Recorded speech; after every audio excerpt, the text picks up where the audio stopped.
Hey everyone, sorry it's been so long. It has been now over a year since I've actually posted on our page. I'm obviously very behind.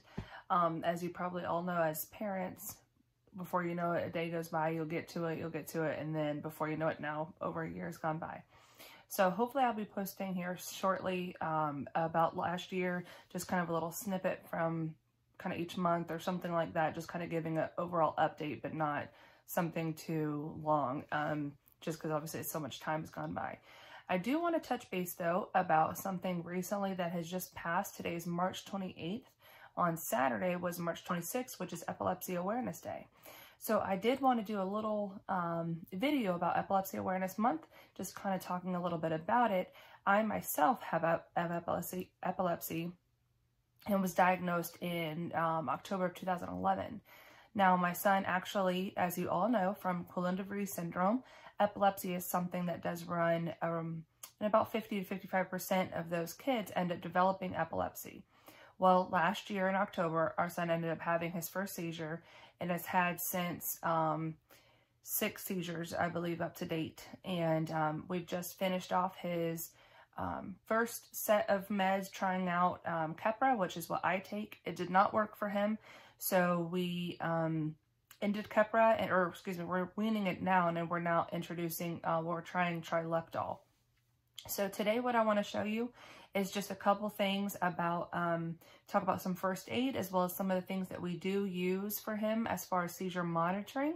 And at the end of this video, I will post part of a video from one of Dane's seizures, so you can see that first aid actually put into play if you would like to see that, of what it actually looks like in real time. So first off, with seizures, there's different kinds. I'm not going to go into all that. I'm not a specialist or expert by any means. There are just different kinds, ones with the jerking motions, one where they kind of stare off, different things like that. So Dane's first seizure was what they call a generalized tonic-clonic. So his whole body was jerking and moving. His eyes had drifted over, and he has what they call status epilepticus, that his seizures are longer than 5 minutes. They typically last anywhere from 20 to 45 minutes. And so with that, actually, brings me to my first thing, is he has what we call his rescue meds, which is called Diastat. You will hear that often called Diastat, but it is called diazepam, is the actual name for it. So it is a rectal gel, and this is what they call, like I said, a rescue med. So for our specific neurologist, he's also an epileptologist, he has us wait for 3 minutes. If the seizure does not stop on its own, we then administer this. Once we do this, we call 911 and we wait for EMS to come and take us. Up to this point, we have managed his seizures. Only one at home, the rest that we have been taken to our local children's hospital. So that is that piece. Now, as far as monitoring him just at home, we noticed his oxygen does drop, as well as heart rate increases. So we have I'll put a picture in the comments below of what we call it. It's kind of we call it his watch, but it's just a bracelet that monitors his heart rate, oxygen, looks at what his activity levels are at the time, whether he's sleeping, calm, or actually active, as well as his body temperature. Now, as any technology, there are flaws. This one, the oxygen does not monitor. From what I've contacted the team, it's called Neebo, N-E-E-B-O. Again, I'll put a picture or a link or something like that in the description or comment, something like that, so you can see, because Dane is napping, so he's wearing it. We just have him wear it while sleeping. At naps or at nighttime. His seizures typically occur in the first hour of going to sleep at night. He's not had one during nap time, but we still put it on for monitoring, just in case. So what we basically use it for is just for the heart rate. The oxygen, we had it on during an actual seizure, and it did not show the right oxygen levels.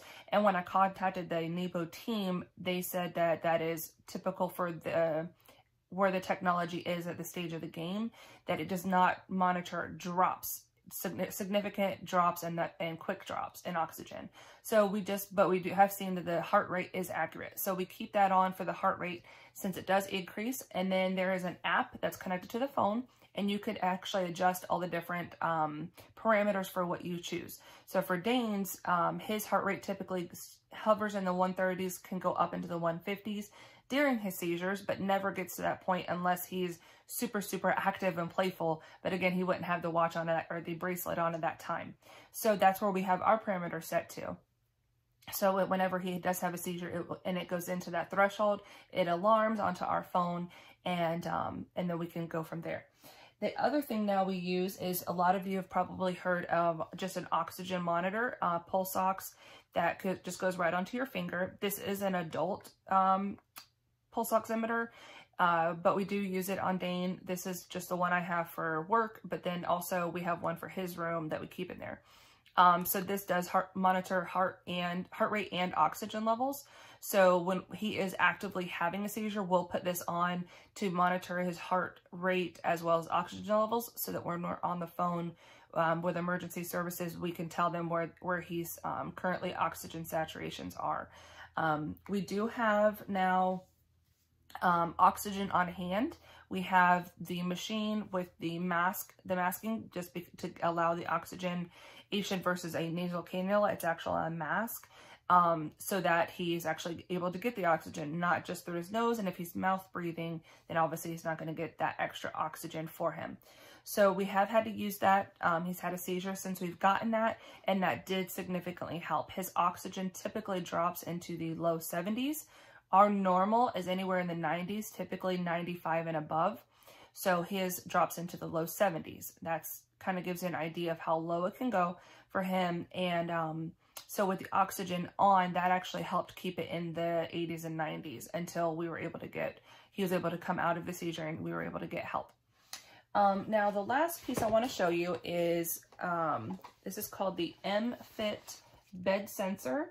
It is a flat piece that is a sensor that goes on the mattress, and it has I guess monitor that's attached to it. It doesn't have any type of app to your phone or anything like that. This is for movement. So this is for those tonic-clonic seizures like Dane had in the beginning, where his body is actively moving or shaking, things of that nature. It's going to pick up anything. Again, this actually, you can, on the inside when you set it up, you just take this piece off, and it has a bunch of different pieces that you can set in the sensitivity, the loudness, things of that nature to what works for you and your family. Actually, I want to give a shout out to a foundation called Danny Did Foundation. They are all about bringing awareness to epilepsy and SUDEP, S-U-D-E-P. There's, from what I've been told and understand from reading about their story, parents had lost their son due to SUDEP, where they pass away during a seizure, from a seizure. And so they started a foundation, and now can provide funding to families for these kinds of devices. You fill out a grant application and everything of that nature. Everyone I've dealt with and spoken to through that foundation has been wonderful. So I will post their link in the description as well, so that anybody that has questions can check that out. Maybe that's something you want to look into. So anyway, I just wanted to give a quick update as far as Dane's seizures, as well as what kind of monitors and things we use here.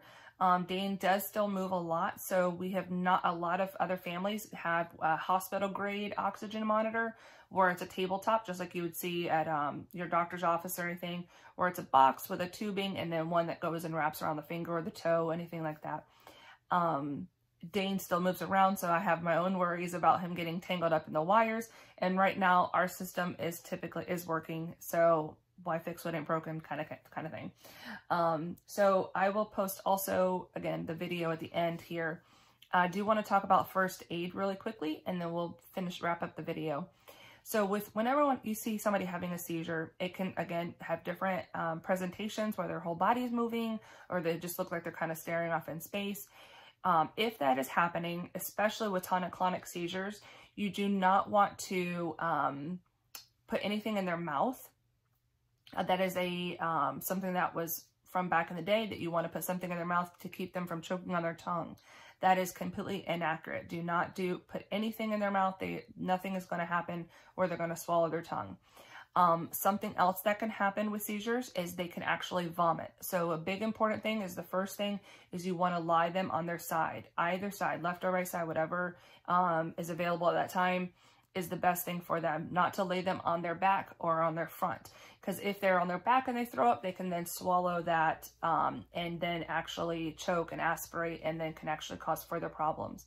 So put them directly on their side first, and that way anything that comes up can come out, not them back in. And then you want to help protect their head. So if it's your hand, a purse, a jacket, a pillow, anything that's nearby that's going to keep them, if they are actively convulsing, to keep their head from hitting the floor, anything of that nature. So if you're thinking someone is walking and it ends up happening and you see that, or even sitting or anything, you want to help them protect their head from getting, so if they're walking and they fall, they could strike their head on something that may be nearby, or even just the floor. So again, try to help them lie onto their side, protect their head, and you're protecting their airway by not putting anything in. So those are the big pieces as far as getting them into a safe place, and then of course call 911.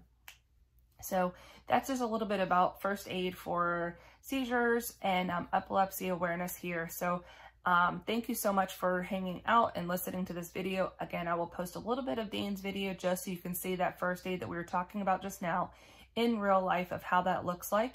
If you have any questions or would like any information of anything I talked about, of where you can find anything, again, I will put some links in the description, but please feel free to comment below, and please feel free to share this video as well, so we can get awareness out about what epilepsy is, some first aid, and some different monitoring devices that are out there. Again, any questions, please comment below, share the video, subscribe to our channel, and thank you so much for tuning in and listening. Hopefully this helps someone out there that's watching this. Have a wonderful, great day, and we'll talk to you later. Bye.